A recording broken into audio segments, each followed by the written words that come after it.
What's up mga amigas? So for today's video, mag-unbox na naman tayo ng isang parcel galing sa Shopee.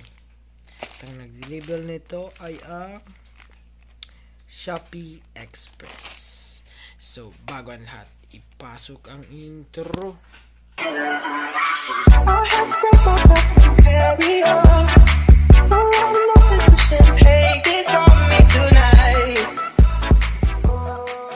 Yun, ayan na nga. Bumabalik tayo pagkatapos ng intro. So, bubuksan na natin ang parcel. At ang laman nito ay ang ating pampaganda sa sasakyan. So, let's open it. So, eto na nga ang ating parcel. Bubuksan na natin.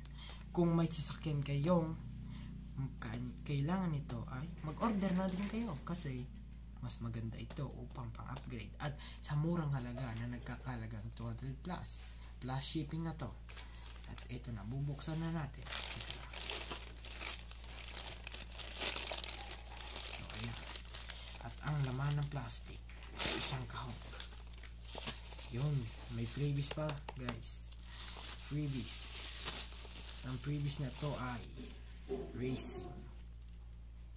Feel with the energy satisfaction. JS Racing Japan. So ayan na guys. Ang ganda guys. Naka JS Racing Japan na tayo guys.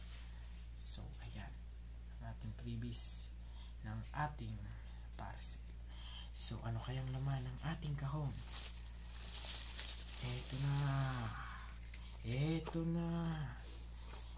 So, bubuksan na natin ng hinay-hinay.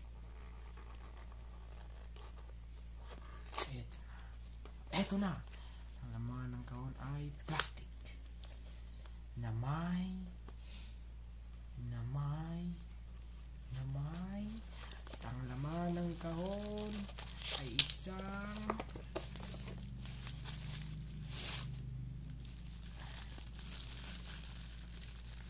gear knob. So, ayan siya guys. Maganda. Naka oil slick Thailand version. Yun. Napakaganda niyan guys. So, wow. At eto guys. Ano kaya to? Saan kaya ito nilalagay? Washer. So, ayan na guys ang ating nakuha ngayon. Ito ay pala ay nagkakalagang 200 plus na makakabili kayo sa Shopee. Ito. Yan. Maganda na siya guys. Ganyan guys. Shing. Yan. Yan. Maganda. At ito ang washer. Tatlong washer. Tignan natin kung paano ito ilalagay. Ganyan. May iba't ibang size siya guys ng butas. Ito. Iba't ibang size ng butas.